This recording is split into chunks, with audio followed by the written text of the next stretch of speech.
Police स्टेशनला complaint करायचे की एक कोणतरी महिला शिकवते आणि ॲक्सिडेंट होण्याचे चान्सेस आहेत. महिला आहे आणि ती शिकवते म्हणून ॲक्सिडेंट होणार असेल तर बहुधा मी नाही थांबू शकत. ना मी सिग्नल तोडलाय, ना मी गाडीवरून पडले किंवा काहीच झालं नाही. ते आले आणि त्यांनी फक्त म्हणाले, काय हा वेड्या बायका एवढ्या जडजड गाड्या घेऊन फिरतात, म्हणजे कोणाला दाखवायचंय. हे त्यांचं कमेंट होतं. की तू मोटरसायकल तर शिकवतेस, ड्रायव्हिंग स्कूल तर ओपन केली, जेव्हा महिला सक्षम व्हायला बघतीये तर तिथे जर असे कमेंट्स येत असतील तर मग आपण खरंच जे बोलतोय ते वागण्यात येतंय का? नमस्कार मंडळी, मी भाग्यश्री ओनली मानिनीमध्ये पुन्हा एकदा तुमचं स्वागत करते. 8 मार्च येतोय महिला दिन, त्याचबरोबर महिला दिन सप्ताह सुद्धा सुरू झालाय आणि याच सप्ताहात आम्ही अशा महिलांना भेटतोय ज्यांनी स्वतःची एक वेगळी ओळख निर्माण केली. आज माझ्यासोबत आहे वुमन ऑन व्हील्सची फाउंडर अमृता माने. नमस्कार अमृता, स्वागत आहे तुझं ओनली मानिनीमध्ये. खरं तर आपण दुसऱ्यांदा भेटतोय, तिची कहाणीमध्ये पण तू तुझी कहाणी सांगितलेलीस, पण आज खास महिला दिनानिमित्त औचित्य साधून तुझ्याशी गप्पा मारायची वेळ आली आणि ही वेळ जी आहे ती खूप सुंदर आहे. आम्हाला वाटतं की अजून खुलून तू तुझा प्रवास सांगावास. सुरुवातीला प्रेक्षकांना पुन्हा एकदा थोडक्यात ओळख करून दिलीस तर छान होईल. नमस्कार, मी Amruta Mane, founder and director of women on wheels. So women on wheels basically हे ऑल विमेन ड्रायव्हिंग स्कूल आहे. तर ही कल्पना ही माझ्या स्वतःपासून सुरुवात झाली, कारण की मी थोडी माझ्या भावाने मला मोटरसायकल शिकवली होती आणि तेव्हा फक्त नंतर हात साफ करायचं होतं. तर हात साफ करण्यासाठी मी सर्च करत होते की कुठचं मोटर ड्रायव्हिंग स्कूल आहे का जे आपल्याला मोटरसायकल शिकवेल. पण त्यावेळेस मला काही भेटलं नाही आणि मग हे मी संधीचं सोनं करायचा विचार केला.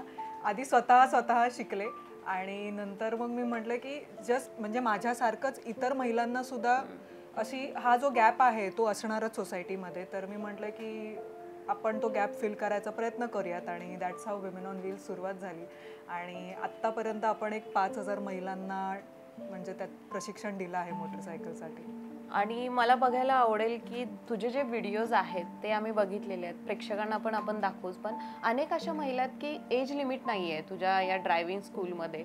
म्हणजे अगदी लहान वयाच्या मुलीसुद्धा आहेत ज्या चालवू शकतात बाईक, त्याचबरोबर काकूसुद्धा आहेत की ज्या खूप आनंदाने चालवतात बाईक. पण ही सुरुवात करत असताना तुझं कुठं असं डोक्यात आलेलं होतं की सुरुवात करू की नको, किंवा बाहेरचे लोक काय म्हणतील, असा एक्सपिरियन्स कुठला होता का? अगदीच, म्हणजे सुरुवात केल्यावरतीच लगेच 2-1 महिन्यात मला एक्सपिरियन्स जाणवला. कारण की मी ज्या गल्लीत शिकवत होते, कारण आपल्यालाही माहिती आहे की आता कोणतरी म्हणजे गाडी शिकतंय तर आपल्याला एक शांत लेन लागते. तर आपण दादरच्या एका लेनमध्ये करत होतो आणि तिकडचे जे रहिवाशी होते तर त्यांना बहुतेकदा खूपच होतं की एक महिला शिकवते आहे आणि ते पूर्ण प्रयत्न करत होते की माझं ट्रेनिंग कसं म्हणजे थांबवतील. आणि ते पोलीस स्टेशनला कंप्लेंट करायचे की एक कोणतरी महिला शिकवते आणि ॲक्सिडेंट होण्याचे चान्सेस आहेत. तर एव्हरी ऑल्टरनेट डे पोलीस यायचे आणि मला घेऊन जायचे हेच. आणि ते कंप्लेंट नाही सांगायचे की नक्की कशाबद्दल कंप्लेंट केली आहे किंवा कोणी केली आहे, कारण ते त्यांना गुपित ठेवावं लागायचं. आणि त्या ड्युरेशनमध्ये एक शेवटचं जे होतं की तिथे माझा संयम सुटला आणि मी त्या पोलिसांना म्हणाले, मी म्हटलं की तुम्ही दररोज येता, मी दररोज गाडीत बसते ना, तुम्ही थांबते ना मी थांबते आणि ना जे कंप्लेंट करतायत ते थांबत आहेत. तर मला फक्त सांगा की नक्की कशाबद्दल तुम्ही हे सगळं करताय.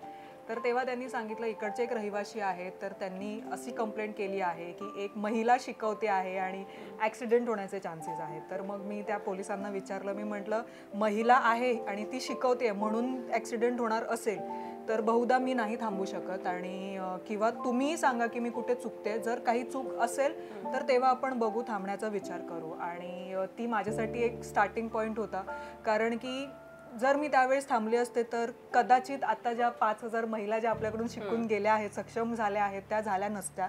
आणि त्याच्यानंतर एक 6 महिने गेले, विमेन ऑन व्हीलचं हळूहळू लोकांपर्यंत नाव पोचत गेलं. आणि असं नंतर कळलं की त्याच काकांनी गुगलवरून कुठून तरी नंबर शोधला आणि त्यांनी कॉल केला. त्यांना माहीत नव्हतं की तो नंबर तो मलाच लागला आहे. आणि त्यांनी कॉल केला आणि विचारलं की माझ्या सुनेला स्कूटी शिकायची आहे तर तुम्ही शिकवू शकता का. आणि सुरुवातीला सगळे फोन कॉल्स वगैरे मी स्वतः अटेंड करायची, त्यामुळे मला कळलं की तेच काका आहेत म्हणून. तर मी फक्त हसत त्यांना म्हणाले की हो नक्की शिकवू आणि मी तीच आहे ज्यांच्यासाठी तुम्ही कंप्लेंट करून पोलिसांना बोलवायचात. तर मला आवडेल की तुमच्या सुनेनी आमच्याकडून गाडी शिकलेली. निश्चितच म्हणजे खूप छान अनुभव आहे हा खरं तर. म्हणजे कोणी सुरुवातीला हा तुझा अनुभव ऐकला तर आश्चर्य वाटणारच आहे. पण मला हे ऐकायला आवडेल की ते वय काय होतं ज्यावेळी तू स्टार्टिंग केलेलीस? कारण बेसिकली तुझ्या बायोमध्ये जर आम्ही बघितलं तर ते वय सुद्धा तू मेन्शन केलंस आणि ते खूप कौतुकाची गोष्ट आहे. त्याबद्दल काय सांगशील? मी 21व्या वर्षी सुरू केलेलं 2018 आणि जस्ट माझं ग्रॅज्युएशन संपलं होतं आणि म्हणजे सतत माझ्या मनात एक कुतूहल होती की मी असंच ते 3 महिने जे ग्रॅज्युएशन नंतर आणि MBA कॉलेज सुरू व्हायच्या आधीचे जे जे मधले दिवस आहेत ते मला वाया नव्हते घालू द्यायचे. आणि ही एक अशी म्हणजे इनिशिएटिव्ह आहे जिथे मेल ओरिएंटेड जास्त म्हणजे तुम्हाला पुरुष वर्ग भरपूर सापडेल जे ड्रायव्हिंग स्कूलशी रिलेटेड काम करतात किंवा जे मोटरसायकल जे इन्स्ट्रक्टर्स असतात ते. पण मी आवर्जून ते मी का सांगते माझं वय त्यावेळेस, कारण की चॅलेंजेस जे मला फेस करता आले, कारण आपण म्हणतोय की आता महिला दिनानिमित्त आपण हा प्रोग्राम ठेवला आहे, तर आपल्यालाही माहिती आहे की फक्त मार्च जेव्हा येतो, जसं आपण स्टुडिओच्या आधी पण आपण बोललो की जेव्हा मार्च येतो तेव्हा आपल्याला आठवतं की अच्छा काही महिला आहेत ज्या खरंच सक्षमीकरणासाठी काम करतायत. पण जसा मार्च महिना निघून जातो त्यावेळेस आपण सगळ्या गोष्टी विसरतो आणि तेच माझ्यासोबत झालं की माझं वयही बघितलं नव्हतं तेव्हा. आणि म्हणजे मी त्या सेक्टरमध्ये येऊ नये ह्याचा पूर्ण प्रयत्न केला, तर फक्त अशाच पुरुषांनी नाही तर काही चांगल्या वर्दीत म्हणजे पोलिसांनीही त्रास द्यायचा प्रयत्न केला. पण ते मोटिवेशन होतं माझ्यासाठी आणि बहुधा त्याच्याचमुळे आज मी इथपर्यंत पोहोचले. निश्चितच अमृता बघायला गेलं तर सुरुवातीला प्रत्येकाला हा प्रवासात अडचणी येतात. पण हा प्रवास सुरू असताना आयडल म्हणून कुणाला डोक्यात ठेवलं होतंस का की ज्यामुळे तुला एनर्जी यायची? हे सगळं आयुष्यात चालू असताना वाटायचं की नाही आपण थांबायचं आणि आपली गाडीची चाकं फिरली पाहिजेत, आपण सुद्धा पुढे गेलो पाहिजे? माझे बाबा स्वतः, कारण की म्हणजे मी दररोज यायचे घरी आणि त्यांना सांगायची, कारण मला माहिती आहे की मला बनायचं होतं डॉक्टर. आणि त्याच्यानंतर मग मी DYSPची एक्झाम दिली. मग मी म्हटलं की नाही आता मला फिजिक्समध्ये काहीतरी करायचं आहे.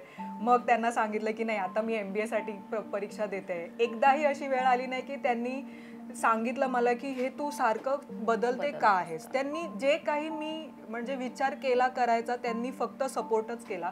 आणि विमेन ऑन व्हील्स ही अशी एक गोष्ट आहे त्यांच्यामुळे बहुतेक मी सांगू शकते की हे मी उभं करू शकले. कारण सुरुवातीला मी जे होंडा ॲक्टिवावरती मी स्वतः जी गाडी चालवायची त्या गाडीवरतीच सुरू केलं. आणि नंतर दररोज ते मी घरी आले की ते विचारायचे की मग आज कसा होता दिवस, आज महिला शिकल्या की नाही. आणि नंतर एक 5-6 दिवस निघून गेले तेव्हा मला जाणवलं की बहुतेक हे ना खूप जड वाटते महिलांसाठी. आणि तेव्हा मी जसं म्हटलं की 21 वर्षाची, त्यात मी सडपातळ आणि मग ते स्टुडंट्स, तर ते माझ्या अंगावरती वगैरे यायचे. परत ते गाडी जड असल्या कारणाने त्यांना जमायची नाही. तर मी असाच विचार करत होते की मी आता बाबांशी ह्याबद्दल मी कसं बोलू. पण त्यांनी बहुतेक ओळखलं की काहीतरी माझ्या मनात सुरू आहे. आणि एक संध्याकाळी त्यांनी मला बसवलं. ते म्हणतात की सांग काय हवं आहे का तुला माझ्याकडनं. तर मी म्हणाले बहुतेक मला एक नवीन स्कूटी लागणार आहे, कारण की मला स्वतःला जड वाटते ही शिकवताना. तर बहुतेक मला असं वाटतं की जर माझ्याकडे एक म्हणजे लाईटर बाईक आली तर मी खूप इझिली शिकवू शकेन आणि महिला पण शिकतील. आणि मग ते म्हणाले की ठीक आहे, जर म्हणजे तुला हे पुढे घेऊन नसेल जायचं तर तेव्हा या स्कूटीचा काय करणार हा विचार केला आहेस का. मी म्हटलं हो, आपण म्हणजे मी चालवू शकते किंवा घरात पण तुम्ही चालवू शकता, कोणी चालवू शकतं. तर ते म्हणाले ठीक आहे, जर तू पूर्ण विचार केला असेल तर आपण एक घेऊयात. आणि जेव्हा ते डिस्कशन चालू होतं तेव्हाच त्यांनी हार्ड कॅश दिली मला. ते म्हणतात जा आजच जाऊन बुक कर. आणि तो पहिला दिवस होता जेव्हा मला कळलं की जर म्हणजे आपण इतर महिलांना खूप म्हणजे आपण ऐकलंय की जिथे म्हणतात की सपोर्ट नाहीये घरच्यांकडून. पण माझं पूर्ण उलट होतं की माझ्या घरच्यांकडून इतका सपोर्ट होता की त्यामुळे मला डोळे झाकून काही निर्णय घेता आले. आणि ते केवळ फक्त आणि फक्त माझ्या वडिलांमुळे.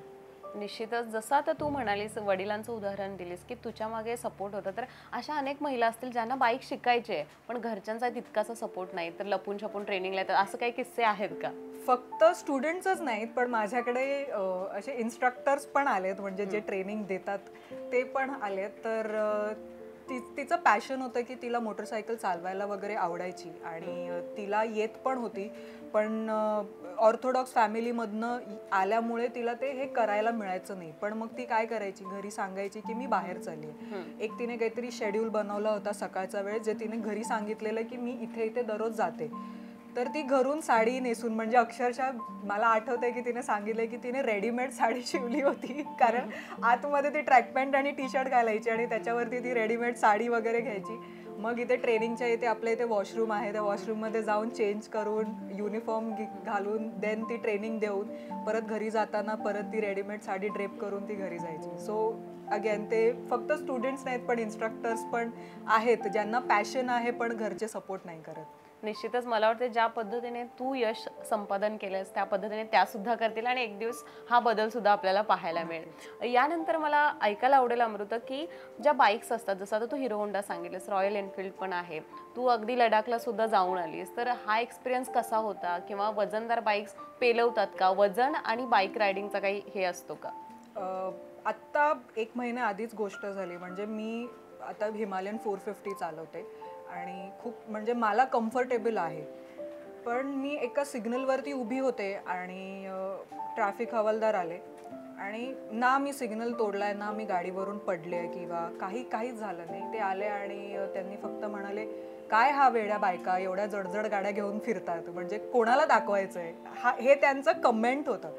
आणि मी ते कमेंट ऐकलं आणि थोडंसं मला असं जाणवलं की आपण जेव्हा म्हणतो की महिला आपण सक्षम करतोय, पण त्याच्याच उलट्या बाजूला जेव्हा महिला सक्षम व्हायला बघतीये तर तिथे जर असे कमेंट्स येत असतील तर मग आपण खरंच जे बोलतोय ते वागण्यात येत आहे का? तर मी फक्त त्यांना विचारलं, मी म्हटलं, काका गाडी मी चालवते, गाडीचे हफ्ते मी भरतीये, ही गाडी माझी आहे, चालवायला मला येते, तुम्ही कशाला टेन्शन घेता, तुम्ही नॉर्मल तुमच्या स्प्लेंडरवर जा की पुढे. मग त्यांना थोडा राग आला कारण की त्यांना प्रत्युत्तर दिलं कोणीतरी. पण हे नेहमी होतं कारण आता मला माहिती आहे की लोक आपल्याला काय कमेंट करतात आणि त्या कमेंटला कसं आपण त्याला म्हणजे प्रतिसाद देणं हे आपल्याला जमतं. पण काही महिला आहेत त्या निर्मजून जाऊ शकतात, त्या डिमोटिवेट होऊ शकतात आणि भरपूर लोक झालेली आहेत. म्हणजे हाईट नाही आहे किंवा तुला ही जड गाडी जमेल का नाही जमणार. म्हणजे मी स्वतः पण आता एक जड गाडी चालवते, जर त्याचे टेक्निक्स माहिती आहेत, कसं त्याला हँडल करायचं, मॅनेज करायचं, ह्या गोष्टी जर माहीत असतील तर डेफिनेटली आपण चालवू शकतो. And that's how may be माझ्या थ्रू मी एवढाच प्रयत्न करते की माझ्या थ्रू अजून काही महिलांना मोटिवेशन मिळेल आणि ते खरंच मोटरसायकल चालवतील आणि जे काही हे बाहेरचे कॉमेंट्स आहेत त्याला आळा घालतील. आता बघायला गेलं तर अनेक रॅली सुद्धा येतात, तर जसं तू आता म्हटलीस की जशा कमेंट्स येतात त्या पद्धतीने रॅलीमध्ये शोभायात्रा पण असते, त्यावेळी सुद्धा अशा कमेंट्स येतात. पण मुलगी ज्यावेळी रॉयल एनफिल्ड चालवत येते त्यावेळी एक म्हणजे माहोल असतो आणि तो खरंच क्रिएट केलास तुझ्या आत्तापर्यंतच्या व्हिडिओजमध्ये सुद्धा आम्ही बघितलंय. पण मला अमृता बेसिकली प्रेक्षकांना हे सांगशील का, एकूण किती महिला आल्या, सुरुवात तुझी किती महिलांपासून झाली आणि आता एकूण किती महिला आहेत? मला आठवतंय 2018ला म्हणजे जेव्हा मी ही ॲडव्हर्टाईज पब्लिश केली, व्हॉट्सॲपवरतीच केली आणि लगेच पहिल्याच दिवशी मला 3 स्टुडंट्स भेटले आणि ती हळूहळू जर्नी होती. आणि आधी मला 3 स्टुडंट्सवरनं मी स्टार्ट केलं, मग हळूहळू मला जाणवलं की आता आपण बॅच फॉर्ममध्ये सुरुवात केली पाहिजे. मग दिवसाला 5 व्हायला लागले, 10 व्हायला लागले. पण आता हळूहळू ती जर्नी अशी झाली की आपण म्हणजे आपल्याकडे वेगळे 4 ब्रांचेस आहेत आणि प्रत्येक ब्रांचला किमान एक 20 जण तरी दिवसाला ट्रेनिंग घेतात आणि आत्तापर्यंत आपण एक 5,000 महिलांना मोटरसायकल ट्रेनिंग दिलं आहे आणि वी मेड देम इंडिपेंडेंट. निश्चितच तुझ्या अर्थी कुठले सक्सेसफुल इव्हेंट्स होते किंवा सक्सेसफुल कुठले इन्सिडेंट होते की जे तुझ्या लक्षात येतात? आपण women on wheels she can ride म्हणजे हा जो इव्हेंट आहे हा निव्वळ जे आपले जॉईंट कमिशनर होते ट्रॅफिकचे अमितेश कुमार सर आणि ACP madam Neeta Phadke, so ह्यांच्याच इनिशिएटिव्ह थ्रू झाला. कारण की आपल्यालाही माहिती आहे की भरपूर कॉमेंट्स येतात मोटरसायकल चालवण्या, म्हणजे महिला एक मोटरसायकल चालवते त्याच्यावरती. आणि असंही आहे की विमेन्स डे म्हटलं तर आपण कोणत्या तरी ऑडिटोरियममध्ये जातो, कोणत्या तरी कार्यक्रमासाठी बसतो, कुठचा तरी गाण्याचा कार्यक्रम असेल, डान्स असेल किंवा एक आपण किटी पार्टीसाठी जातो. पण कधीच आपण असं महिला दिन आपण आपल्या मोटरसायकलवरती घालवला नाहीये किंवा आपण ती जी एनर्जी आहे ती बाहेर दाखवली नाही. आणि ह्याच कन्सेप्ट थ्रू आपण हे सुरू केलं. पहिलंच सीझन मुंबई ट्रॅफिक पोलीसच्या कोलॅबरेशनमध्ये होतं आणि ह्याचा निव्वळ हा एकच उद्देश असतो की महिला दिनानिमित्त आपण आपले मोटरसायकल्स रोडवरती घेऊन यायचे आणि आपली जी स्ट्रेंथ आहे, जी एम्पॉवरमेंट आहे आणि जे स्टिरियोटाईप आपल्याला जे कमी करायचं आहे, तर ते तो एक मेसेज मला पोचवायचा असतो. आणि त्या कारणाने आता आपण म्हणजे पहिल्या वर्षी मला आठवतंय की 110 महिला त्या राईडसाठी आलेल्या आणि आता जे सीझन 6 झाला तिथे आपण 800+ विमेन होतो. आणि प्लस फक्त मुंबई ट्रॅफिक पोलीस नाही, पण आता Mumbai police, Mumbai traffic police, Nirbhaya squad, Mumbai RTO या सगळ्यांच्या कोलॅबरेशनमुळे हा एक इव्हेंट होतो. आणि मुंबई आणि मुंबई बाहेरच्या पण महिला सगळ्यात जोशात येतात त्या दिवशी आणि ते स्वतःची एनर्जी दाखवतात की येस शी कॅन राईड. निश्चितच खूप भारी आहे. खरं तर हा प्रवास सुद्धा खूप छान होता तुझा. आता अशा अनेक मुली असतील किंवा महिला असतील ज्यांना राईड करायचं आहे, प्लस रायडिंगमध्येच नाही तर अनेक अशी स्वप्न असतील की त्यांना काही नाही काही कारणामुळे, आता जसं तू सांगितलं सुरुवातीला कमेंट्स आल्या किंवा कोण काही बोललं म्हणून थांबतात, अशा महिलांना काय संदेश देशील? मी करू शकते तर कोणीही करू शकतं. कारण की जसं म्हणजे तुम्हाला माहिती आहे की वेट माझं वेट नाही आहे, माझी हाईट कमी आहे, वय माझं वय कमी आहे, तर मग जर मी करू शकते तर कोणतीही महिला करू शकते. आणि हे फक्त आपण आपल्या मनात ठेवतो की हे पॉसिबल नाही आहे. पण जर म्हणजे जसंच कालचा दिवस जर मी आज एवढी हसते, पण कालचा दिवस कोणाला वाटणार नाही की मी एकदम ड्रेन्ड होती, I was very less on energy. पण नंतर मग मी म्हटलं लेट मी स्टार्ट. म्हणजे मी स्वतःला पुश नाही केलं किंवा मी घरात बसले आणि म्हणजे असं बिचारेपणा केला की नाही माझ्यानी नाही होत आहे, तर ऑब्व्हियसली मी दुसऱ्यांना काय मोटिवेशन देऊ. So it starts from yourself. स्वतःपासून सुरुवात होते. आपण ठरवलं की ते निश्चितच होतं. आणि ज्या दिवशी दिसतं लोकांना की हे झालंय, तर that is an example where you create की हे एकदम सोपं आहे. कारण आता लोक पण मलाही सांगतात अरे त्यात काय तू मोटरसायकल तर शिकवतेस, ड्रायव्हिंग स्कूल तर ओपन केली आहे. पण ही संकल्पना येणं ही पण खूप महत्त्वाची गोष्ट आहे की महिलाच कम्फर्टेबल करू शकतात, त्या पुरुषांसोबत कम्फर्टेबल नाही आहेत. जर ही कल्पना सुचलीच नसती तर हे एवढं सोपं वाटलंच नसतं. आणि that is what I feel की take one day at a time. एक आजच्या दिवसासाठी जगा. उद्या काय होणार आहे माहिती नाहीये, परवा काय होणार आहे माहिती नाहीये, पण आजचा दिवस घालवायचा प्रयत्न करा. जसं तू आता म्हणालीस की महिला या कम्फर्टेबल होतात ज्यावेळी तुझ्यासोबत एक महिला इन्स्ट्रक्टर असेल. म्हणजे रॉयल एनफिल्डचं मी जरी डोक्यात गेलं तर मला वाटतं माझा दादा किंवा पप्पा माझ्यासोबत असाल, जेणेकरून जरी मी पडले तर त्यांना ते वजन पेलता येईल आणि मी पडणार नाही वगैरे. तर ही भीती कुठेतरी असते. आणि बाहेर जर शिकायला जायचं झालं तर दुसरा कोणतरी व्यक्ती असण्यापेक्षा एखादी महिला असावी असं महिलेला वाटतंच. तर याबद्दल एखादा इन्सिडेंट किंवा तुझी काय कन्सेप्ट आहे याबद्दल? तर पहिलं तर हा कन्सेप्ट म्हणजे मी विमेन ऑन व्हील सुरू केलं आहे आणि हे बरोबर आहे हे मला एका माझ्या स्टुडंटने सांगितलं. कारण की मला आठवते एक 1.25 महिना झाला होता मी विमेन ऑन व्हील सुरू केलेलं आणि त्या स्टुडंटचा शेवटचा दिवस होता. आणि जाताना आपण जेव्हा सर्टिफिकेशन देतो त्याच्यानंतर ती थोडी इमोशनल झाली. तर मला वाटलं की मे बी शेवटचा दिवस असेल तर तो एक बॉन्ड क्रिएट होतो माझ्यात आणि स्टुडंटमध्ये, तर त्यामुळे ती इमोशनल झाली असेल. पण नंतर ती म्हणाली की अमृता हे जे करतेस तर तू दुसरा जॉब जरी तू सुरू केला पण ही इनिशिएटिव्ह तू थांबू नकोस. कारण की तिने तिचा एक्सपिरियन्स सांगितला. ती कुठेतरी गेली होती कोणत्या तरी ड्रायव्हिंग स्कूलमध्ये आणि तिथे एक पुरुष तिला शिकवायला होते. आणि आता जर आपण एक उद्देशून घेतलं तर जर ड्रायव्हिंग स्कूल माहीममध्ये आहे तर तिला तो व्यक्ती एक 15 किलोमीटर दूर तिला तो ट्रेनिंग म्हणजे मागे बसून वगैरे तो घेऊन जायचा. आणि 2 दिवस गेले पण नंतर तिसऱ्या दिवशी ना तिला तो बॅड टच तिला थोडा जाणवायला लागला. आणि नंतर तिने एवढी ती भीती घेतली की ती म्हणते की असे इन्सिडेंट्स असतात की आपण ना त्या इन्स्ट्रक्टरला सांगू शकत की मी कम्फर्टेबल नाही आहे, कारण की तो कुठच्या उद्देशाने ते करतोय आपल्याला नाही माहिती. परत ना तिने कंप्लेंट केली त्या ड्रायव्हिंग स्कूलमध्ये की असं काहीतरी होतं आहे, कारण तिथे सगळे पुरुष होते त्यामुळे तिला ते ओपन आउट होता नाही आलं. आणि ऑफकोर्स तिला घरी पण सांगणं जास्त कम्फर्टेबल नाही वाटलं, कारण की तिला होतं की बहुतेक मला हे वेगळ्या नजरेने जज करतील, बघतील. आणि त्यामुळे मग तिने मला सांगितलं की मी इथे कम्फर्टेबल का झाले, कारण महिला आहेत. तुमचा टच किंवा टचच नाही फक्त, पण ज्या गोष्टी मनात असतात ना, हे आपला जो 40 मिनिटं असतो ना, तो खरं बघायला गेलं तर ह्या महिलांसाठी ना एक रिलॅक्सिंग टाईम असतो. कारण ते आमच्याशी बोलतात. कधी कधी असं होतं की ते त्यांचे सॉरोज पण सांगतात. म्हणजे ट्रेनिंग संपलंय, 40 मिनिटं झाले, त्याच्यानंतर पण 40 मिनिटं वेगळे आम्ही त्यांच्याशी गप्पा मारत असतो की त्यांनाही हलकं व्हायला होतं. कारण बऱ्याच महिलांना म्हणजे मी जसं ऑब्झर्व केलं की एक 40च्या वरती ज्या महिला आहेत त्यांना बोलायला कोणी नसतं किंवा त्यांच्या ज्या गोष्टी असतात त्या सांगायला कोणी नसतं, त्यांना फक्त ऐकणारं हवं असतं. आणि त्यावेळेस आम्ही जे ते ऐकणारे होतो आणि ते इन्सिडेन्सेस अशा थ्रू म्हणजे मला रिअलाईज झालं की बहुतेक सोसायटीमध्ये जो हा गॅप आहे हा आपण फिल केला पाहिजे.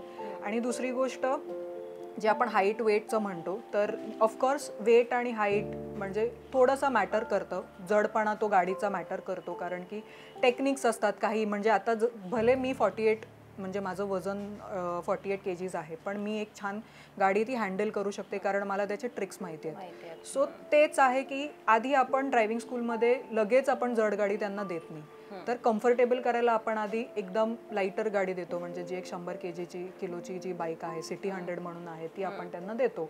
मग त्याच्यावरती एक 5 दिवस चालवतात किंवा पूर्ण रोड ट्रेनिंग वगैरे करतात. मग तिथे त्यांचा ना तो जो माइंडसेट असतो ना, जड गाडी आहे, माझी हाईट नाही पुरत आहे, मला जमेल का, हा पूर्ण ते 5 दिवसात आम्हाला तो काढता येतो त्यांच्या मनातून. आणि लगेच 6व्या दिवशी मग जेव्हा आपण त्यांना ती हेवियर बाईक देतो, तर त्यावेळेस त्यांच्या त्या डोक्यातच नसतं की ही गाडी जड आहे किंवा काय, कारण तोपर्यंत त्यांना ती टेक्निक कळलेली असते की गाडी मॅनेज कशी करायची.